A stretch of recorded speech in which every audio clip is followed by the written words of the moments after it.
Hello,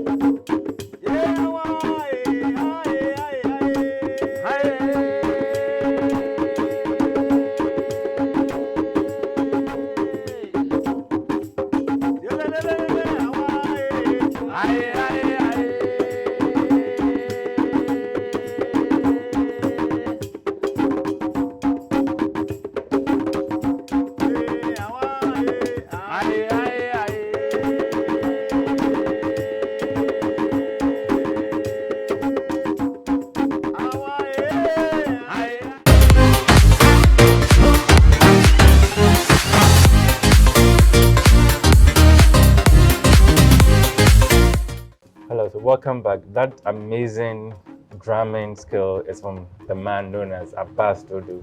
And today I'm very fortunate to have him here with me. We're going to get to know a bit about his story and also his future plans. Hello, Abass. Hi, Welcome. thank you. I mean, that drumming was amazing. Thank you. Where did you learn it from? I learned it from my grandmother. She was my first teacher. Oh, cool. She was the one that taught me how to play the drum. And then after I started, How early was this? I was very early, around maybe 7, 10, very young, yeah. Good. And then how did it progress to now doing it full time as a profession? After that, I started working with my uncle, Mustafa Tetiade. And then he took over and started giving me more lessons. And so I started, touring with him around the world and doing. I mean, somebody would assume that drumming is just hitting the surface, but what really goes into it musically? I mean, you can just bang it, yes, but it depends on how you place your hand on the drum, because where you place your hand and the sound you will get. So if you place it at the edge, you get a different sound. In the middle, you get a different sound. So it's not just banging, but you should know what your hands are doing and where you're hitting and all that, So it's all give the flavor and make it more musically.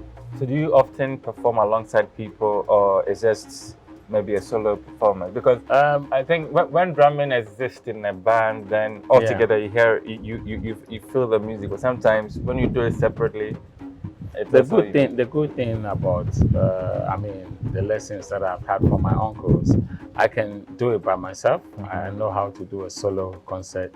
I've done it many times, but it's always nice to do it with a group. So it's always nice to have people around that one is doing maybe shaker, the other one doing the bell, and get the whole thing together, and it sounds much more nicer. But yeah, I can also do it by myself. Is it often doing like some sort of renditions of popular songs, or there are some original drumming compositions as well? It depends on the event, and it depends on the audience that if they are, for example, if you have like the audience and most of them are Ashanti, you have to do something like Adowa, something like that. If you have the Airways, you do Agbaja. If you have the Gans, you do Kwan Logo. If you have the South African, you do the Zulu stuff. So it depends, but we do all different stuff. So let me ask you, which ones are the most difficult to do and which are the easiest to do in terms of rhythm? For me, I'll say it's all easy. But it depends on who is explaining to you, who is teaching you, and how you're understanding, and more practice. But it's all easy to do it. I mean, everything is possible. I believe if I can do it, everyone can do it. You can do it too. Good. And I'm part of an award scheme that sort of recognized talents, and it was quite unique because they decided to introduce a category that celebrates and reward people in traditional music.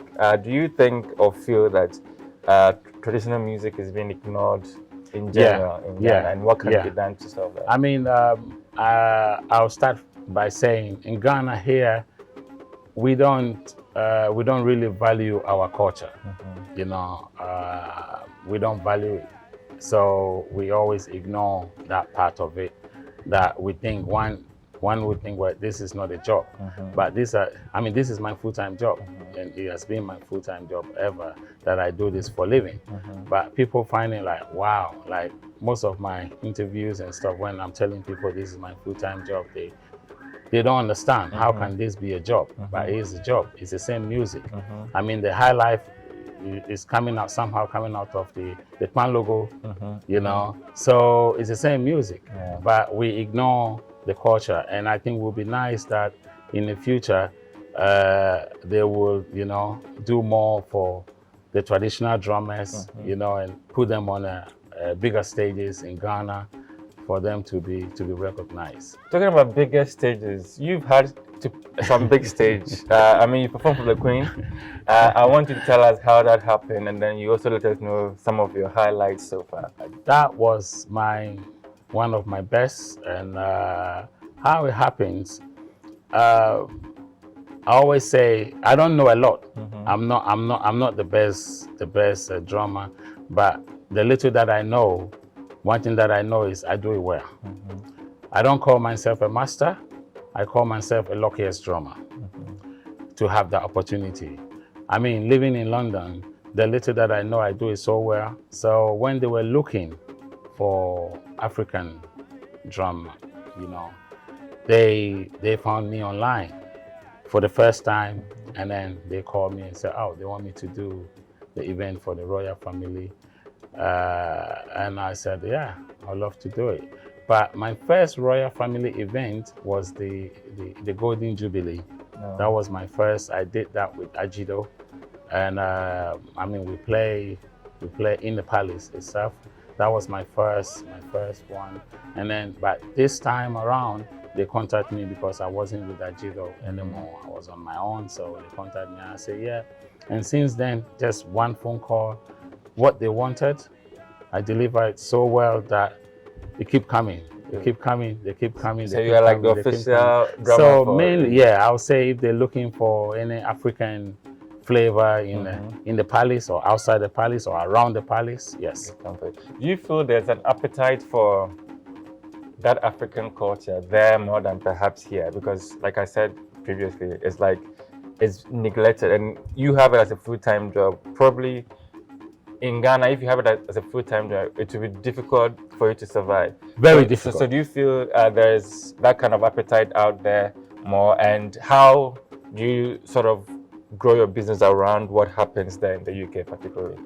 I think I'll put it this way, they value it more because whenever they're having a big event, they always want to have something African in there, African music, or, you know, they always want to have the balance of it. Meanwhile here, they will ignore, you know, they will ignore everything, but there, they always want to have that. So that really helped my business because they never forget about us there. They always remember, oh, let's bring the African, let's bring the Ghanaian, let's bring the Ghanaian, let's bring the Ghanaian. So always involved, and that has helped my business a lot. And also, not just that, but I work in schools. I teach in schools. You know, I teach in schools as well. I mean, teaching them our story, Anansi stories, our songs and rhythms and dance. At what level? Any level. Okay. I've done it, I mean, from nursery to a university, you know, and giving them, you know, yeah, any level. Anybody can do it, and they all want, and this is what they have taken everything from us, and now the only thing left is just the culture that they try to know more about it. And if we don't keep it, I'm sure in the next future, we're gonna lose it, and it's all gonna be for them. Sure. So teaching, playing for the royal family, and sometimes having other shows, I guess that's how you make a living with that. But what have been some of your other highlights with what it is that you're doing?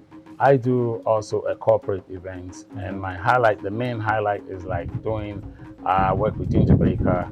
You know, that also has, you know, that has taken a lot, which he passed away a few years ago, and also doing event for the royal family and all that. That has really helped me a lot. And I would say, I'll sit down here, you know, be proud of myself to say I'm one of the first Ghanaian drummers to be able to have this opportunity. So this is my biggest, you know, highlight, that be able to achieve that. I like that most of your highlights are outside Ghana. Have you had any opportunities in Ghana? Not in Ghana. Not in Ghana. I have not done. No, in Ghana here, Ghana doesn't know me. Yeah, I'm promoting Ghana a lot there, outside. but Ghana doesn't know. So I guess you're coming to Ghana this time. It's some good sort of a stepping stone to introduce yourself to. Yeah. That's what I'm trying to do. You know, to introduce myself and also to help the young people that really want to do the Ghanaian drumming and dancing. To help them, to motivate them, to let them know that this is a job. You know, that they should do it, you know, seriously. They should take it more seriously and do it, you know, because it's very important that they should keep it going, because other than that, in the next future, we're gonna lose everything that we have. So these are the things that I'm trying to do and create that awareness and let them know. So I've been going from one group to another, you know, talking to them, giving them advice and supporting them. And great. Yeah. So what's in the future for you? I mean, the future for me is to try and have something like a drumming school, like an academy, so everyone can come and learn the culture, just to keep it, you know. That's more important, that we should keep it here than over there. So the future is, the future plans are me moving down here, setting up, you know, my school here and learn, you know, teach people how to play the drum, how to sing, how to, you know, tell the story, and how to facilitate is the most important thing, because it's very important that they should know how they can facilitate an event. Fantastic. All right, so finally, how can people reach you? Are you on social media? Yeah, they can reach me by my website, www.one-drum.org is my website. And then if they go on Facebook, Abass Dodoo, they can reach me. Also One Drum Rhythm on Facebook, and then on Instagram is One Drum Africa, and then One Drum Rhythms. Okay, the man with 2 pages across all the platforms. So we already had some amazing performance from him, but we're going to close with another remarkable drumming experience with Abass Dodoo. Bye-bye.